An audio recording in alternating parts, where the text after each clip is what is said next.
Hi friends, எல்லாருக்கும் வணக்கம். Welcome back to Divya food court.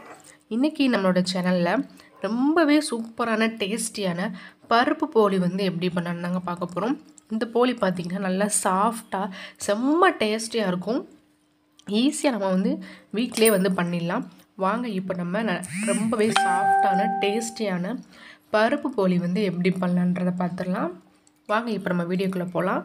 அதுக்கு முன்னாடி நம்மளோட சேனல் நீங்கள் தான் ஃபஸ்ட் டைம் பார்க்குறீங்கன்னா மறக்காமல் தயவு செஞ்சு சப்ஸ்கிரைப்னு பட்டன் இருக்கும், அதை கிளிக் பண்ணிடுங்க.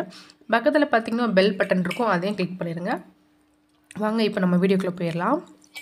பருப்பு போலி பண்ணுறதுக்கு நான் 1 கப் அளவுக்கு கடலை மாவு எடுத்திருக்கேன். கடலை பருப்பு எடுத்திருக்கேன். இந்த பருப்பை ஃபஸ்ட்டு நல்லா தண்ணி ஊற்றி வாஷ் பண்ணிக்கோங்க. வாஷ் பண்ணிவிட்டு மறுபடியும் தண்ணி சேர்த்து கிட்டத்தட்ட ஒரு 20 மினிட்ஸ் அது நல்லா ஊற வச்சுக்கோங்க. அப்போ தாங்க நல்லா கொஞ்சம் நல்லா சாஃப்டாக வெந்து வரும். பருப்பு ஊறட்டும். இப்போ நம்ம மாவு ரெடி பண்ணிடலாம். போலியை பொறுத்த வரைக்கும் மாவு தான் ரொம்ப முக்கியம். மாவு எவ்வளோக்கு எவ்வளோ சாஃப்டாக இருக்கோ அவ்வளோக்கு போலி நல்லா சாஃப்டாக வரும். ஸோ பார்த்திங்கன்னா நான் இப்போ ஒரு 1.5 கப் அளவுக்கு மைதா மாவு எடுத்திருக்கேன். இப்போது மாவு கூடயே பார்த்திங்கன்னா ஒரே ஒரு பிஞ்ச் மட்டும் உப்பு சேர்த்துக்கிறேன். இது கூடவே ஒரு 1/4 டீஸ்பூன் அளவுக்கு மஞ்சள் தூள் நம்ம சேர்த்துக்கலாம். போலி பார்த்திங்கன்னா நல்லா எல்லோ கலரில் இருக்கிறது காரணம் இந்த மஞ்சள் தான். ஸோ மஞ்சள் சேர்த்துக்குவாங்க. இது கூடவே பார்த்திங்கன்னா நல்லா வாசனைக்காக ஏலக்காய் பவுடர் ஒரு 1/4 டீஸ்பூன் அளவுக்கு சேர்த்துக்கலாம். சேர்த்ததுக்கப்புறமா ஃபஸ்ட் கையை வச்சு கொஞ்சம் நல்லா மிக்ஸ் பண்ணிக்கோங்க. மிக்ஸ் பண்ணிவிட்டு தண்ணி கொஞ்சம் கொஞ்சமாக சேர்த்து நல்லா கலந்துக்கோங்க.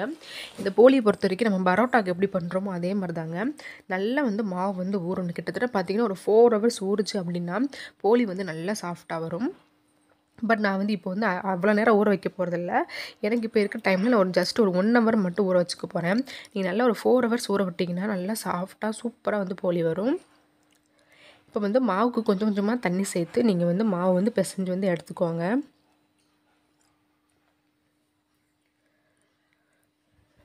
பார்த்திங்கன்னா மாவு பிசைஞ்சிட்டேன். உங்களுக்கு கையில் இந்த மாதிரி ஒட்ட தான் செய்யும்.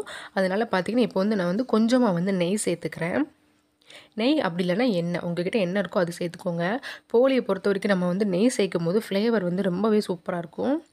நான் 1 டீஸ்பூன் அளவுக்கு நெய் சேர்த்துருக்கேன். நெய் சேர்த்துட்டு நல்லா கலந்து விட்டுக்கோங்க. நீங்கள் பரோட்டாவுக்கு நல்லா எப்படி பிசைவீங்களோ அதே மாதிரி நல்லா இந்த மாதிரி கொஞ்சம் கையை வச்சு அமுக்கி அமுக்கி கொஞ்சம் நல்லா பிசைஞ்சிங்க அப்படின்னா நல்லா சாஃப்டாக வரும்.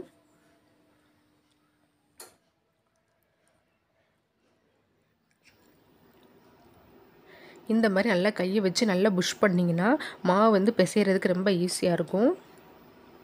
இப்போ மாவு ரெடி ஆகிடுச்சுங்க. நல்லா ஊறட்டும். கிட்டத்தட்ட நம்ம 1 ஹவர் அந்த மாவு நம்ம டிஸ்டர்ப் பண்ணவே வேணாம். நல்லா சாஃப்டாக ஊறட்டும். இப்போ கடலைப்பருப்பு ஊறிடுச்சான்றதை நம்ம பார்த்துடலாம். கடலைப்பருப்பு பார்த்திங்கன்னா நான் ஒரு 1/2 ஹவர் நல்லா ஊற வச்சுட்டேன். இப்போ குக்கரில் நம்ம வேக வச்சு எடுத்துடலாம். வாஷ் பண்ணிவிட்டு கடலைப்பருப்பு குக்கரில் சேர்த்துக்கோங்க. கடலைப்பருப்பை சேர்த்ததுக்கப்புறமா கடலைப்பருப்பு மூழ்கிற அளவுக்கு மட்டும் தண்ணி சேர்த்தா போதும். அதிகமாக நீங்கள் தண்ணி விடணுன்ற அவசியம் கிடையாது. இப்போ நான் கொஞ்சமாக மூழ்கிற அளவுக்கு மட்டும் தண்ணி சேர்த்துக்கிறேன். நான் பருப்பு ஊற வச்சு அதே தண்ணி தாங்க சேர்த்துருக்கேன். இப்போது இது கூடயே பார்த்திங்கன்னா மஞ்சள் தூள் கொஞ்சம் நம்ம சேர்த்துக்கலாம். ஒரு 2 பிஞ்ச் அளவுக்கு தான் நான் சேர்த்துருக்கேன். நம்ம ஆல்ரெடி மாவுலேயும் மஞ்சள் தூள் சேர்த்துருக்கோம். இப்போது ஒரு 1/4 டீஸ்பூன் அளவுக்கு ஏலக்காய் பவுடர். ஏலக்காய் பவுடர் போலிக்கு நல்ல ஒரு மணத்தை கொடுக்கும். ஸோ நான் கொஞ்சம் அதிகமாகவே சேர்த்துக்கிறேன். உங்களுக்கு ஏலக்காய் ஃப்ளேவர் பிடிக்காதுன்னா நீங்கள் ரொம்ப கம்மியாக சேர்த்துக்கோங்க. இப்போ நம்ம குக்கரை மூடிட்டு அடுப்பில் வச்சிடலாம். பருப்பு வெந்ததுக்கப்புறம் நம்ம பார்ப்போம். இப்போ பார்த்திங்கன்னா பருப்பு கொஞ்சம் நல்லாவே வெந்து வந்திருக்கு. இந்தளவுக்கு வெந்தால் கூட போதும். நீங்கள் எடுத்து நசுக்கி பார்த்திங்கன்னா கையில் நசுக்கி பார்க்கும்போது ஈஸியாக நசுங்கணும். அந்தளவுக்கு இருக்கணும். கொஞ்சம் ஹார்டாக இருந்ததுன்னா அப்புறம் மாவு நம்ம மிக்ஸி ஜாரில் போட்டு அரைக்கும் போது நல்லா இருக்காது. ஸோ நீங்கள் நல்லா கையில் வச்சு மசிச்சு பார்க்கும்போது மசிகிற அளவுக்கு இருக்கணும். அந்தளவுக்கு பருப்பை வேக வச்சு எடுத்துக்கோங்க. நான் கரண்டி வச்சு மசிக்கும் போதே பருப்பு ஈஸியாக மசிஞ்சு வருது. இந்த அளவுக்கு இருந்தால் போதும். இப்போ நான் இதை ஒரு ஜாரில் சேர்த்துட்டு ஒரே ஒரு சுற்றி எடுத்துகிட்டு வர போகிறேன். இப்போ நான் ஜாரில் சேர்த்துட்டேன். இதை அரைச்சி எடுத்துகிட்டு வந்துடுவோம். நான் பருப்பை அரைச்சி எடுத்தாச்சு. இப்போ பார்த்தீங்கன்னா ஸ்டவ் ஆன் பண்ணி கடாய் வச்சுருக்கேன். கடாயில் நம்ம கடலைப்பருப்பு எந்த அளவுக்கு எடுத்தோமோ அதே அளவுக்கு வந்து வெல்லம் வந்து எடுக்கணும். ஸோ நான் வந்து நல்லா வெல்லத்தை வந்து தட்டி 1 கப் அளவுக்கு எடுத்துகிட்டு வந்திருக்கேன். இது கூட ஒரு 1/4 கப் அளவுக்கு தண்ணி சேர்த்துக்கோங்க. உங்களோட வெல்லம் வந்து ரொம்ப சுத்தமான வெல்லம் அப்படின்னு நினச்சிங்கன்னா நீங்கள் வந்து டைரெக்டாகவே வந்து பருப்பு சேர்க்கும் போது நீங்கள் வெல்லத்தை சேர்த்துடலாம். கொஞ்சம் வந்து வெல்லத்தில் வந்து கல் டஸ்ட்டு இந்த மாதிரி இருக்க தான் செய்யும். அதனால் நம்ம வந்து கொஞ்சம் தண்ணி சேர்த்து காய்ச்சிட்டு அதை வடிகட்டிட்டு அதுக்கப்புறம் நம்ம சேர்த்துக்க போகிறோம். இப்போ வந்து வெல்லம் வந்து கொஞ்சம் நல்லா கரையட்டும். இப்போ வெல்லம் நல்லாவே கரைஞ்சிருச்சுங்க. நான் வந்து வடிகட்டிட்டு இதே பாத்திரத்தில் வந்து சேர்த்துக்க போகிறேன்.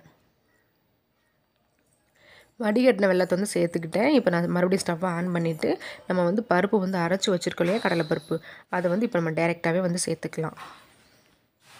இப்போ வந்து மீடியம் ஃப்ளேமில் வச்சுக்கோங்க. இப்போ நல்லா வந்து இந்த மாதிரி மிக்ஸ் பண்ணுங்கள்.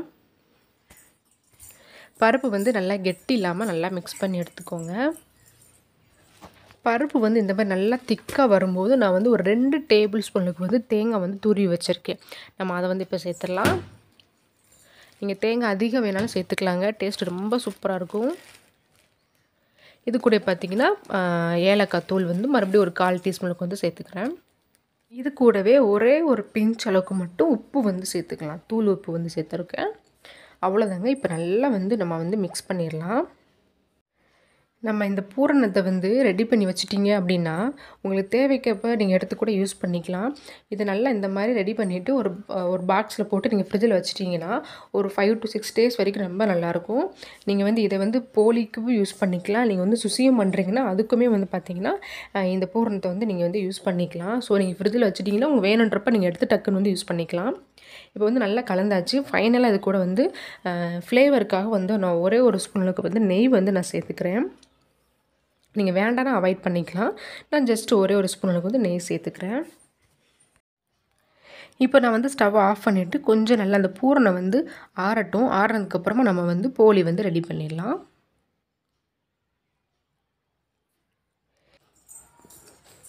இப்போ வந்து மாவு வந்து நல்லா ஊறியிருக்கா அப்படின்றத வந்து நம்ம பார்த்துடலாம். மாவு வந்து நல்லா சாஃப்டாகவே ஊறியிருக்குங்க. 1 ஹவர் ஊற வச்சதுக்கு கொஞ்சம் ஓரளவுக்கு நல்லா சாஃப்டாக இருக்குது. நம்ம இன்னும் ஒரு 2 to 3 ஹவர்ஸ் ஊற வச்சோம் அப்படின்னா இன்னும் நல்லா சாஃப்டாக வந்திருக்கும். இப்போ நம்ம வந்து போலி வந்து தட்டி வந்து எடுத்துடலாங்க. போலி தட்டுறதுக்கு பார்த்தீங்கன்னா இப்போ நீங்கள் வந்து பிகினர்ஸாக இருந்தீங்கன்னா நான் சொல்கிற டிப்பு வந்து ரொம்ப யூஸ்ஃபுல்லாக இருக்கும். நம்மளோட பட்டர் ஷீட் இருக்கு இல்லையா, அந்த ஷீட் எடுத்துக்கோங்க. அதில் போலி வந்து உங்களுக்கு எந்த ஷேப் வேணுமோ அந்த ஷேஃப்க்கு வந்து நல்லா ரவுண்ட் ஷேப்பில் வந்து கட் பண்ணிக்கோங்க. கட் பண்ணிட்டீங்கன்னா போலி தட்டும் போது வந்து ஷேப் வரல அப்படின்னு ஃபீல் பண்ணுறவங்களுக்கு இது வந்து யூஸ்ஃபுல்லாக இருக்கும். வந்து நான் இந்த ஷீட்டில் வந்து எப்படி வந்து நம்ம போலி தட்டலான்றதை பார்த்துடலாம். ஃபஸ்ட்டு வந்து இந்த ஷீட் மேலே பார்த்திங்கன்னா கொஞ்சமாக நெய் வந்து சேர்த்து நல்லா வந்து தடவிக்கோங்க. அப்போ அது நல்லா வந்து ஒட்டாமல் வரும்.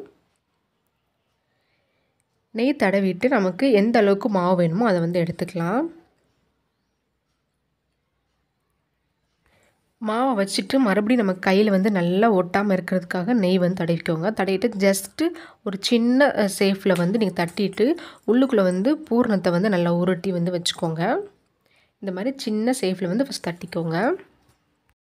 இதுக்குள்ளே பூரணத்தை வச்சுட்டு இந்த மாதிரி வந்து நல்லா வந்து மடித்து விட்டுக்கோங்க. பூரணம் வந்து வெளியில் வந்து தெரியாத அளவுக்கு வந்து நல்லா இந்த மாதிரி வந்து மடித்து விட்டுக்கோங்க. மடிச்சிட்டு நம்ம இன்னொரு பட்டர் ஷீட் இருக்கும் இல்லையா, அதை வந்து மேலே வந்து இது மேலே வந்து வச்சு நம்ம அப்படியே வந்து நல்லா தட்டி வந்து எடுத்துக்க போகிறோம். ஷேப் வந்து வரலன்றவங்க இந்த மாதிரி தட்டினீங்கன்னா ஈஸியாக வந்து உங்களுக்கு நல்லா ரவுண்ட் ஷேப்பில் வந்து கிடைக்கும். அதுக்காக தான் அந்த ஷேஃப்குள்ளேயே நீங்கள் தட்டிட்டிங்கன்னா ஈஸியாக வந்து உங்களுக்கு ஷேப் வந்துடும். இப்போது நம்ம வந்து போலி தட்டியாச்சுங்க. இப்போ மேலே உள்ள ஷீட்டை வந்து நம்ம எடுத்துடலாம். பாருங்கள் எவ்வளோ சூப்பராக நல்லா ரவுண்ட் ஷேப்பில் போலி வந்து நம்ம தட்டி எடுத்துட்டோம். இதை வந்து இப்போது தவாவில் வந்து நம்ம போட்டு எடுக்க போகிறோம். தவா வந்து கொஞ்சம் லைட்டாக ஹீட் ஆனதுக்கப்புறமா நெய் வந்து சேர்த்துக்கோங்க. நெய் அப்படின்னா எண்ணெய் ஏதாவது சேர்த்துக்கலாம். நான் வந்து நெய்யே சேர்த்துக்க போகிறேன். நெய் சேர்த்துட்டு நம்ம தட்டி வச்சுருக்க போலியை வந்து நீங்கள் அந்த ஷீட்டோடையே வந்து இதில் வந்து நீங்கள் வந்து போட்டு எடுக்கணும். ஏன்னா நம்ம ஷீட்லேருந்து பிரிக்க முடியாது. ஸோ அதனால் நீங்கள் வந்து இந்த மாதிரி போட்டுட்டு ஒரு 1 செகண்ட் வெயிட் பண்ணி நீங்கள் வந்து அந்த பேப்பரை வந்து நீங்கள் வந்து எடுத்துடலாம். பாருங்கள், ஒரு 1 செகண்ட்க்கு அப்புறம் அந்த ஷீட்டை வந்து நீங்கள் எடுத்திங்கன்னா ஈஸியாக வந்து வந்துடும். பார்த்தீங்களா, இந்த மாதிரி தாங்க நீங்கள் வந்து எல்லா போலியுமே போட்டு எடுக்கணும். உங்ககிட்ட ஷீட்டை விட பெட்டர் என்னென்னு பார்த்தீங்கன்னா வாழை இலை தாங்க. வாழை இலை இருந்தது அப்படின்னா ரொம்ப ஹெல்த்தியும் கூட. வாழை இலை பண்ணுறது ரொம்ப ஹெல்த்தியும் கூட. ஸோ முடிஞ்ச அளவுக்கு வாழை இலையை ட்ரை பண்ணுங்கள். இல்லாத பட்சத்துக்கு இந்த மாதிரி பட்டர் ஷீட் வந்து யூஸ் பண்ணிக்கோங்க. இதுக்கு மேலேயே பார்த்தீங்கன்னா அந்த போலிக்கு மேலேயே மேல் பக்கத்தில் வந்து கொஞ்சமாக நெய் வந்து நான் தடவிருக்கேன். அடுப்பை வந்து கொஞ்சம் மீடியம் ஃப்ளேம்லேயே வச்சுக்கோங்க. நமக்கு வந்து உள்ளே பார்த்திங்கன்னா அந்த பூர்ணம் வந்து ஆல்ரெடி வெந்ததாக இருக்குது. வெளிப்பக்கம் மட்டும் நமக்கு வேகணும் அப்படின்றனால ரொம்ப நேரம்லாம் போலி போடுறதுக்கு ரொம்ப நேரம்லாம் ஆகாது. ஸோ ஒரு பக்கம் வெந்ததுக்கப்புறமா நீங்கள் மறுபக்கம் திருப்பி போட்டுக்கோங்க. இப்போ பாருங்கள், ரொம்ப ரொம்ப டேஸ்டியான போலி வந்து ரெடி ஆயிடுச்சுங்க. எனக்கு வந்து போலி வந்து ரொம்ப பிடிக்கும். இந்த மாதிரி ஹெல்த்தியாக நம்ம வீட்டிலையே பண்ணி சாப்பிடும்போது இன்னும் டேஸ்டியாக கூட இருக்கும். இதே மாதிரி தாங்க நம்மக்கிட்ட இருக்கிற எல்லா மாவையும் இந்த மாதிரி போலி தட்டி நம்ம வந்து தவாவில் வந்து போட்டு வந்து எடுத்துக்க போகிறோம். ஓகே ஃப்ரெண்ட்ஸ், ரொம்பவே டேஸ்டியான போலி வந்து எப்படி பண்ணன்றதை ரொம்ப சிம்பிளான மெத்தடில் வந்து பார்த்துட்டோம். நல்லா சாஃப்டாகவும் டேஸ்டியாகவும் இருக்கும். நம்ம கடையில் வாங்கக்கூடிய அதே டேஸ்ட்டில் வந்து இருக்கும். நீங்கள் வந்து கண்டிப்பாக உங்கள் குழந்தைங்களுக்கு நல்லா இந்த மாதிரி வீட்லேயே வந்து நல்லா ஹெல்த்தியாக வந்து பண்ணி கொடுங்க. போலி வந்து ட்ரை பண்ணி பார்த்துட்டு எப்படி வந்ததுன்றதை நம்மளோட கமெண்ட் பாக்ஸில் வந்து கமெண்ட் பண்ணுங்கள். தேங்க்யூ.